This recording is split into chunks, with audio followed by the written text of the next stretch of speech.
গৌৰৱ গগৈ যিহেতু তেওঁৰ ভাৰতৰ লগত কোনো সম্বন্ধ নাই, অসমৰ লগত তেওঁৰ কোনো সম্বন্ধ নাই, পৰিয়ালৰ তিনিজনেই বিদেশী, গতিকে তেওঁ ভাৰতৰ নিৰাপত্তাৰ কথাটো বুজি নাপায়। মাৰ্ঘেৰিটা ডাঙৰীয়াৰ সৈতে চাইকেল ফেক্টৰী আৰু ভৰলুৰ ফ্লাইঅভাৰখনৰ নিৰ্মাণৰ বুজ ল'বলৈ আহিছিলোঁ।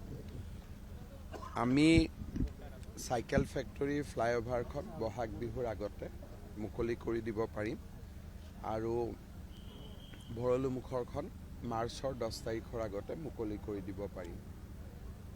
হয়তো তেতিয়া ইলেকশ্যনৰ মডেল কোড অফ কণ্ডাক্ট চলি থাকিব, কিন্তু অনুষ্ঠান নকৰাকৈ আমি ৰাইজৰ কাৰণে বিহুৰ আগতে খুলি দিব পাৰিম। মই একজেক্টলি সুধি নাহিলোঁ, আপোনালোকে ইঞ্জিনিয়াৰ আছে সুধি ল'ব। কিন্তু আমাৰ যি ধৰণে এতিয়া কনষ্ট্ৰাকশ্যন চলি আছে, বিহুৰ আগতে ৰাইজে খুলিব পাৰিব। এইখন 2 বছৰমান হৈছিল, আপোনালোকেতো নিউজ কৰিয়ে থাকে, মনত থাকিব আপোনালোকৰ। 2 বছৰ কম হ'ব।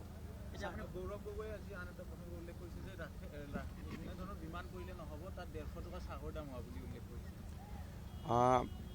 আজি যিটো এৰোষ্ট্ৰিপ কৰিছে সেইটো কিহৰ কাৰণে কৰিছে, যে কেতিয়াবা যদি আমাৰ যুদ্ধ হয় তেতিয়াহ'লে শত্ৰু ৰাষ্ট্ৰই যদি আমাৰ বিমান কোটবিলাক বোমেদি ধ্বংস কৰি দিয়ে, তেতিয়া আমি যাতে ৰাষ্ট্ৰীয় ঘাইপথৰ পৰাও আমাৰ যুদ্ধ বিমান যাব পাৰে।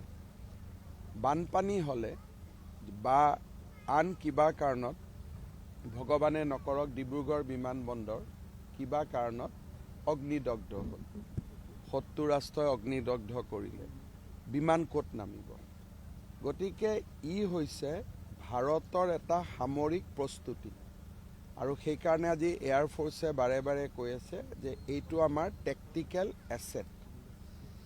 এতিয়া গৌৰৱ গগৈ যিহেতু তেওঁৰ ভাৰতৰ লগত কোনো সম্বন্ধ নাই, অসমৰ লগত তেওঁৰ কোনো সম্বন্ধ নাই, পৰিয়ালৰ তিনিজনেই বিদেশী, গতিকে তেওঁ ভাৰতৰ নিৰাপত্তাৰ কথাটো বুজি নাপায়। আৰু ভাৰতৰ নিৰাপত্তাৰ কথাটো কোনে বুজি পায়? এয়াৰফ'ৰ্ছে।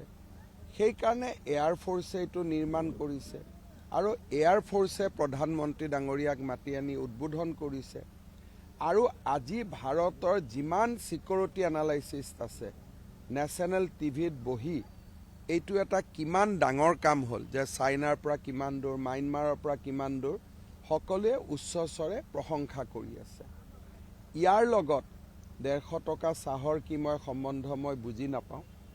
য'ত নেকি ভাৰতৰ, যেনেকৈ আপোনালোকে জানে, চাইনাই যেতিয়া অসমক আক্ৰমণ কৰিছিল, কংগ্ৰেছ দলে অসমক বিদায় দিছিল। মোদী ডাঙৰীয়াই অসমক বিদায় দিব নোখোজে বা বিদায় দিয়াৰ প্ৰশ্ন নুঠে। সেইকাৰণে তেওঁ টাৱাঙত ৰেল লাইন বনাইছে, ৰাস্তা বনাইছে, ইয়াতে তেওঁ ৰাস্তাৰ ওপৰতে এৰোপ্লেন যুদ্ধ জাহাজ পৰাৰ ব্যৱস্থা কৰিছে।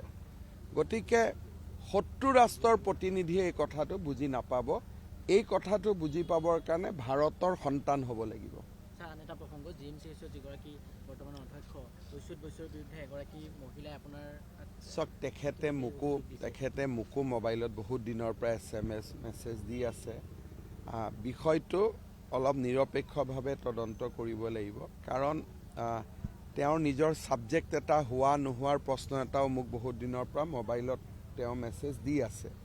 গতিকে এই ক্ষেত্ৰত মই ভাবোঁ যে নিৰপেক্ষ দুগৰাকী মহিলা অধ্যাপিকাই তদন্ত কৰিলে সঁচা মিছা কথাটো ওলাই যাব, কাৰণ এইটোৰ এটা হিষ্ট্ৰী আছে।